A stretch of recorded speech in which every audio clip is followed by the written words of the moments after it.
Let's quickly talk about having a stoic mind. So I've just come off the back of the video talking about radical self-accountability, holding yourself accountable. I mentioned that keeping your mind and keeping your emotions in check is an important fundamental element of being a man. In this video, I just wanted to dive a bit deeper into that, share some insight with you guys, particularly if you're struggling to keep going, particularly if you're struggling with the mindset.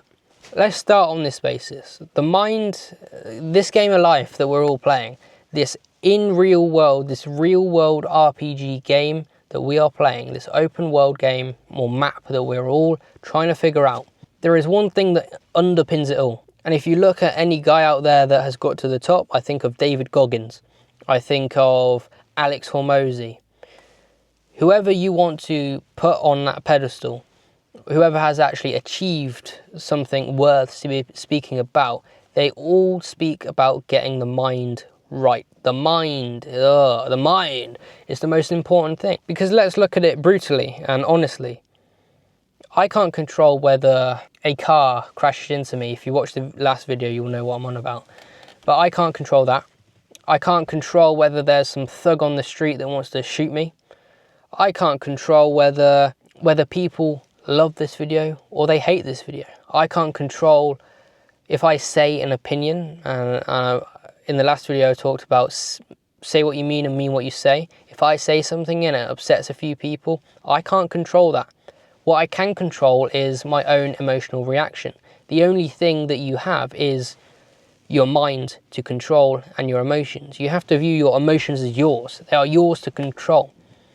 Anything in life that takes your emotions, and I'll explain this in a minute, but anything that takes your emotions is taking your power away from you. If you can be made emotional, you can be influenced. I'll say that again. If you can be made emotional, you can be influenced.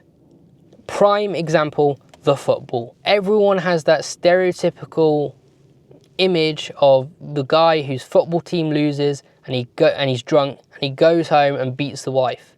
If you can be made emotional, you can be controlled. Let me explain.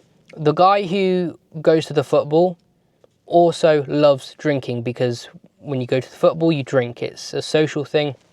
For a lot of men growing up, they form connection and form brotherhood in the past through football. You'd go have a few pints with the lads at the pub, watch the football. Even better, go to the game. You may shout and swear and tell the other fans to fuck off. Nothing really wrong with that. What is wrong with it is the lack of emotional control that tends to lead to. The thing about men is you have to care about something. You have to find something you love and enjoy. A lot of men find love and joy in their football club. Nothing wrong with that. If you enjoy the football, I love the football, I support Arsenal, win the league hopefully. But the things you care about, such as a football club, which is like, it isn't do or die. It isn't the end of the world if your team loses. But because you care about something so much, i.e. the football club, you can be made emotional. You can have your emotions taken away from you, which makes you powerless. Being in control of your emotions gives you the ultimate power. And this is where I want to lead the video next. Developing the stoic mindset. If you can recognize when people are trying to make you emotional, and that is all the world is, that is everything external in the real world, everything you encounter on a daily basis. Someone cuts you off in traffic or almost crashes into you. Someone looks at you funny, someone's rude to you, whatever. These are all things that I view as tests. Yeah, tests of your mindset, tests of your stoicism, tests of your emotional control. As soon as someone recognizes that you are emotionally controlled, you're a strong leader, you're a strong man, as soon as someone recognizes that you have emotional control, they have an urge to try and challenge it. They have an urge to try and test it. Rather than recognizing, okay, I'm not going to win with this guy. Some people do that. But other people like to challenge it, because having emotional stability makes other people feel afraid. That's if you're strong, which most people aren't, most people are followers, but if you are strong and you have, for the example I'm giving in this video, if you have a weak person that is not in control of their emotions, your emotional stability will trigger within them a reaction of fear. They are operating on a low vibrational state. You are on a high vibrational state. When a high vibrational person who cannot be emotionally controlled is around, that makes low vibrational people feel either insecure, jealousy, envious, shameful, hatred, bitterness, resentment. And these are all negative emotions that, because you're so high on your vibration, they can't help but love you because you're honest, you're on a high positive.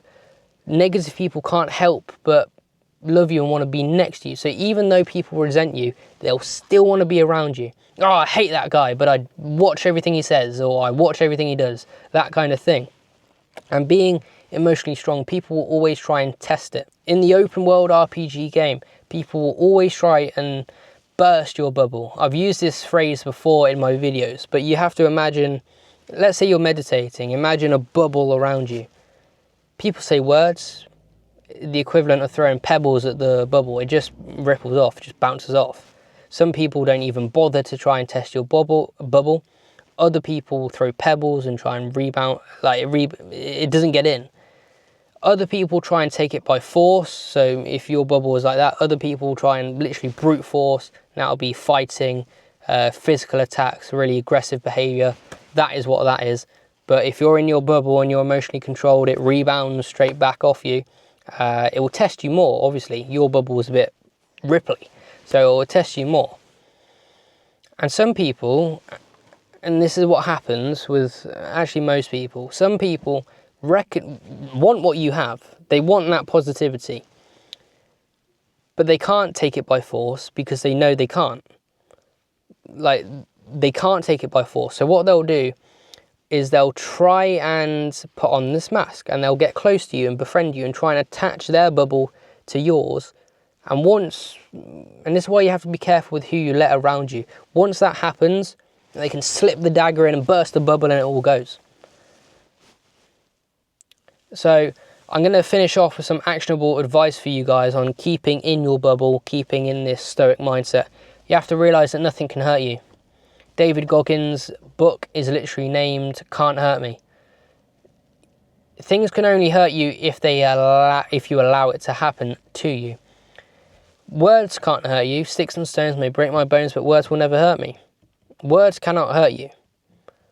Your words are powerful, but you're in complete control. You decide whether someone's words hurt you.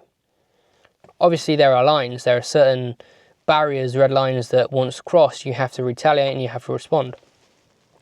But that is probably the most important tip. Realize that things can't hurt you. They can only hurt you if you allow them to.